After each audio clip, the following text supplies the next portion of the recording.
What's up, y'all? Craig Mack here, Liberty Bell Beekeepers. It's a beautiful weekend here in Philly, and it's November, and I'm doing some beekeeping. Just adding insulation boards to my hives. I'll go through my quick winter setup here with you, just to give you an idea as to how I do it. I mean, it's pretty much the same thing, and once I set these things up, I pretty much just let them do their thing and keep the setup the same way it is. So here is my typical setup. As you can see, this is a 5-frame deep.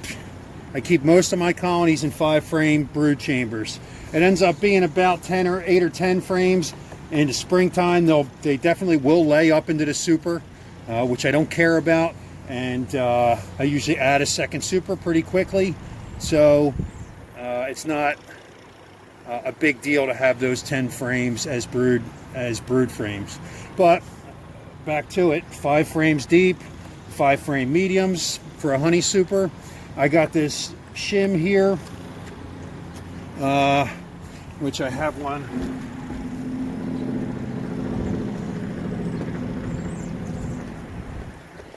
I have one here. It's basically 1.5 inch, 1 by 1/4 inch plywood with a 2-inch hole in the center. There's 3/4 inch hole on either end. One is screened, one is open. That acts as ventilation. And they don't use the top entrances too much with these, I've seen. Colonies that are struggling and end up in a robbing situation, I've had them use that upper hole for attack, and had to close off a few at times, but not a huge deal in my book. Doesn't bother me. They get robbed out. It is what it is. If they get robbed out, there was a problem with those bees anyway. So back to it. Shim board in the center, and then 2-inch insulation foam underneath my lid, which is 3/4 plywood wrapped in billboard vinyl, just to protect it from moisture. So that's my basic setup. I have almost all my bees in this setup. I do have, at this point, I have, I think 5 or 6 8-frame setups that came just from large cutouts. These two in particular are both that scenario, large cutout work that I banded frames to. I have this one over here that I might even reduce and take that second super off. I'm going to open it up and take a look. And I also have this one over here, which is the same. Now, these both were just jam-packed with bees all the way through both supers, so I didn't mess with them, and I didn't harvest too much honey. But I'm going to take a look today just to see what their numbers are like and make a determination as to whether or not I'm going to reduce that. I got a couple of supers here that were meant for extraction that I ended up getting some mice into, so I just didn't feel comfortable extracting that honey with the mice. I don't know that they touched all of the honey. I know that they got to some of it. So I'm just not taking any chances and feeding it back to the bees. And hoping everything's okay. So the intention today was actually to look at the Philadelphian, I call it. This is a custom hive I built. It's 2-inch thick, 2-inch thick pine, reclaimed from an old house in the city here.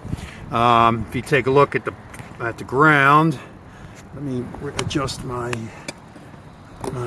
tripod here. If you take a look at the ground, you can see wax cappings and a boatload of them. So this colony collapsed, I believe, or died out, or got robbed to death. Who the heck knows? At this point, I don't care.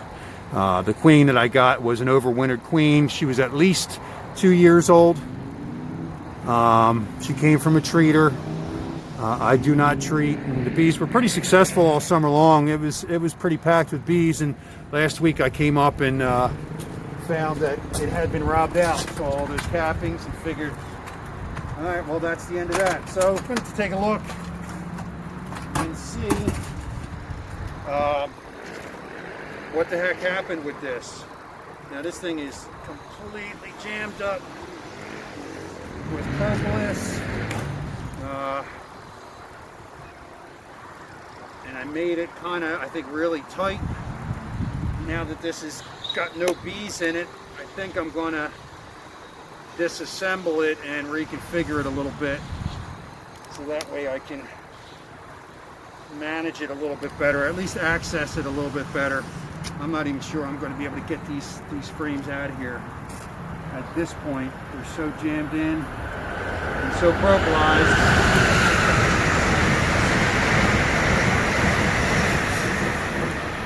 That I might be hard pressed to get this to come apart. Now I know this had some wonky comb and some cross combing going in it, and I was planning in the spring of opening it up at that point and basically doing the cutout on this colony just to kind of get them reorganized. Yeah, and this is really jammed and glued up. I'm already breaking the frames, trying to get them to move out of here, and I'm not sure I'm even going to be able to access this thing. I probably have to take it inside, warm it up for a few days, get it gooey, and really make do it as a cutout. Now I built these colonies, I built these hives. If I could show you, and you can see. I don't know if you can see how much propolis is in this. I mean, it is just completely glued. These frames, I just broke this frame trying to pick this out, and this thing, like I said, it's completely glued everywhere, and I can barely even budge the frame. So this is not going to work out for me today to inspect this like this. But unfortunately, these colonies, I built the bottom.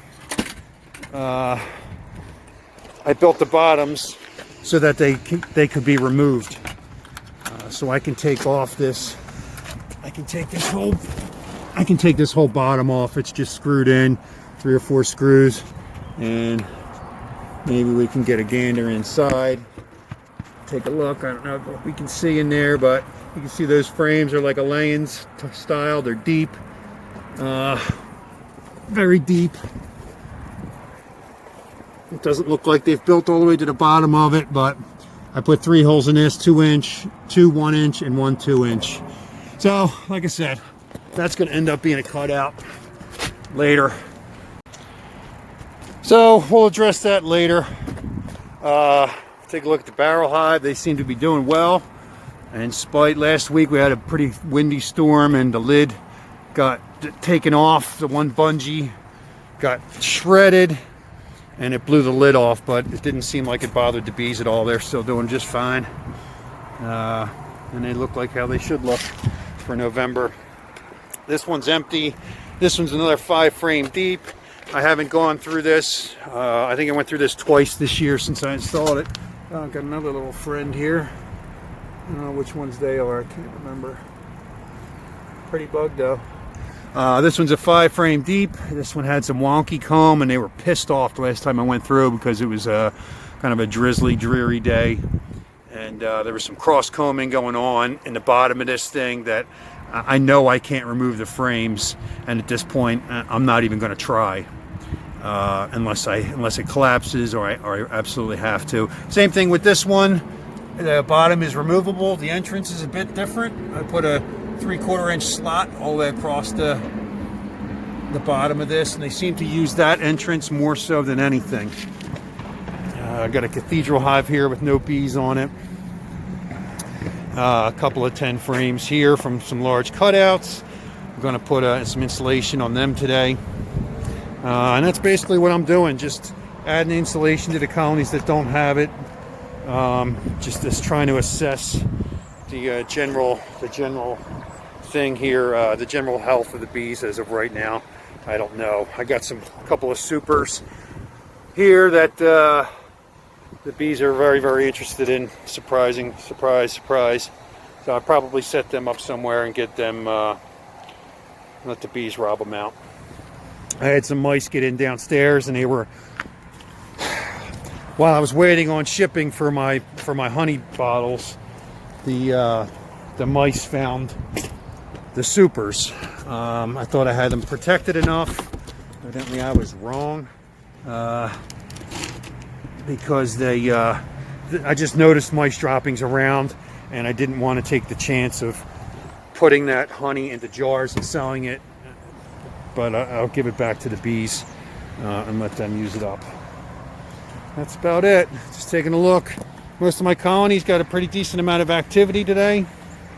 I have a couple that I know might be on shaky ground. During my fall honey extraction, I ended up pulling a queen out of one of these boxes. Now, I don't know which one at this point, and I'm probably not going to disturb them to go hunting for them. I did have drones into October, so with any luck, maybe I got lucky. We'll see, but I don't put much stock in that being a colony that survives. The queen I did manage to put into a 2-frame. They did not make it. We had a couple of nights down in the 30s, and at that point, I think that took the bees out. So there we are, wrapping it up for today, getting everything situated for winter, and we'll see how we do come spring. I had about 70 total colonies. I'm probably down to somewhere 65 maybe at this point. I know, because I was counting some of those 2 frames in that 70 total. But if I can come through with 30, I'd be more than happy. If it's less, oh well. I got plenty of resources to start up and get that number back up, and keep on trucking. You know, that's the whole idea behind me getting up to this kind of numbers. When you get up there, it's a loss. If you want to call it a loss, isn't so bad. It's not going to bother me if I lose 30 hives this spring, this winter, 40 even. I could lose them all. It's not going to kill me.